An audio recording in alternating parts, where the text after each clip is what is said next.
Announcement. Thank you. Okay, there we go. Like the Tonight Show opening, the curtains.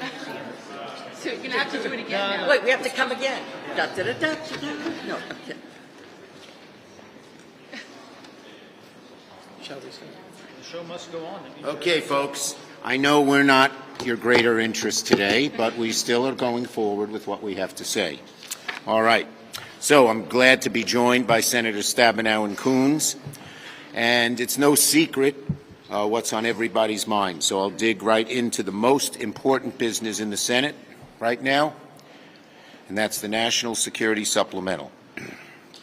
From securing our southern border to helping friends in Israel and innocent civilians in Gaza to show strength in the Indo-Pacific, and of course standing with Ukraine.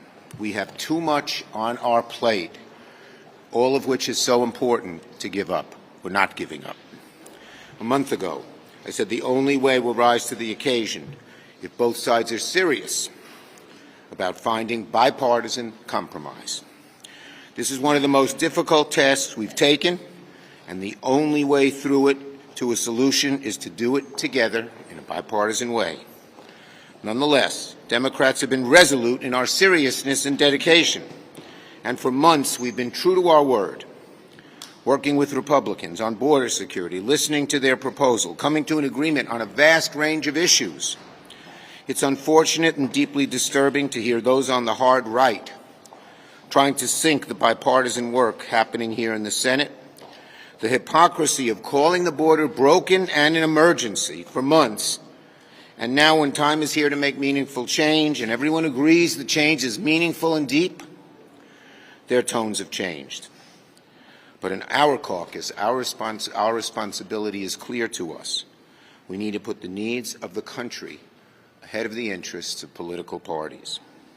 Because the security of the southern border is on the line, the security of Israel is on the line, the health and safety of innocent Gaza civilians is on the line, and the stability of the Indo-Pacific is on the line. And finally, as every single senator knows, the survival of Ukraine, and perhaps all of the West, is on the line as well. It'll soon be 2 years since Putin began his illegal, savage, vicious campaign against the Ukrainian people. American military assistance has been one of the very most important lifelines Ukrainian fighters have since the start of the war. The aid's about to run out. So the matter here is simple, as President Zelensky told us. Ukraine will win the war against Russia if more aid is approved by Congress. If no more aid is approved, Putin will win. We dare not hand Eastern Europe over to Vladimir Putin. The supplemental is how we will ensure that Western democracy is protected. For sure, the work is not easy. It's very hard. But we keep making progress. We keep taking disagreements and turning them into agreements, and we remain committed to bipartisanship and will keep working. Senator Stabenow.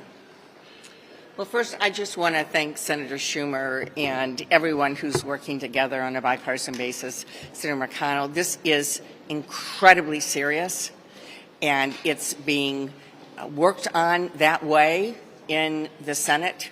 Tremendous amount of bipartisan work, and we have to get this done. We have to get this done. Unfortunately, though, as we're all seeing, House Republican leaders are taking their marching orders from Donald Trump, who wants to keep the chaos at the border, and he's rooting for the economy to collapse. This, of course, hurts Americans. It weakens our national security and greatly diminishes the respect and trust for America around the world. Let's face it. We know that Ukrainian President Zelensky is on Trump's retribution list, probably at the top. And he always wants to help his buddy, Vladimir Putin. But here in the Senate, we have a different idea. There has been intense bipartisan negotiations going on for weeks, as you know. And if we can get this done, everybody involved should feel so proud that we have achieved something so important for our own security at the border and security and humanitarian needs around the world. One other point. While Republican chaos and division continues, we know that, we see it every day in the House of Representatives, Democrats continue to focus on growing the middle class, getting things done for families. And that's why we are seeing, it's not an accident, that our economy grew 3.1% last year, stronger growth than any year under Donald Trump. Under President Biden, we've created 14.3 million jobs for Americans. Wages are up, and we're experiencing the world's best recovery. Donald Trump thinks chaos at the border is his ticket to the White House, and House Republicans seem happy to punch it.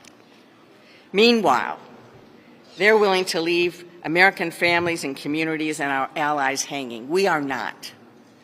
I want to commend again this bipartisan effort that is essential to getting this done, and everybody on both sides of the aisle that's sincere in doing it.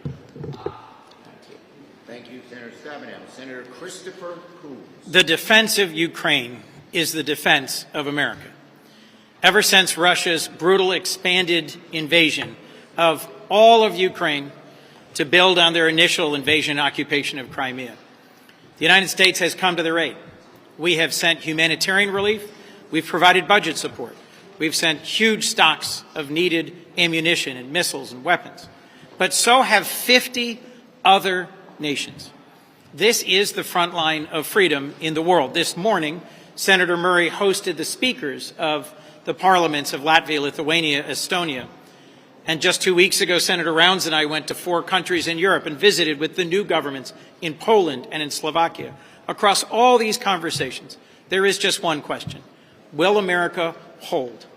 Will we continue to provide the budget support that allows for firefighters to come when Russian missiles strike and destroy local civilian infrastructure and plunge civilians into the cold and dark in the Ukrainian winter?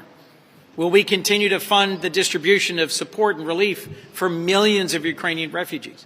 Will we continue to deliver the military hardware required for brave Ukrainians who are fighting and dying today, now, to keep up their fight? The rest of the world is with us on this, the rest of the free world.